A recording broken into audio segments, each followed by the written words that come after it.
மொத்தடிக்கு போகிறோம், நடந்து போயிட்டு இருக்கோம். பயமா இருக்கு. கைவிசமா பண்ணுறான் கைஸ். இதுவே பார்க்க பயமாக்கே இருக்கு. பாருங்க மொட்டை கால் சும்மா இதுவாக இருக்கு கைஸ். இங்கே சும்மா சும்மா இப்படியா என்ன சொல்லுது கைஸ், கொசுவா இருக்கு கைஸ். ஐயோ ஐயோ. ஓ என் மாமா ரெடி ஆயிட்டாரே, வராரு. ஓகே ரெடி கைஸ், பார்க்க போனாங்க.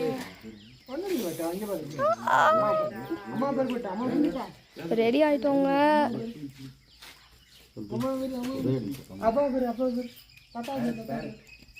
கைஸ் பேர் எடுத்துருங்க. Ready ready ready ready ready ready ready ready ready. சத்தம் போடாத, போல போல மார்பிள் கல்லு மாதிரி. சரி சத்தம் போட்டுறாதீங்க ரெண்டு பேரும்.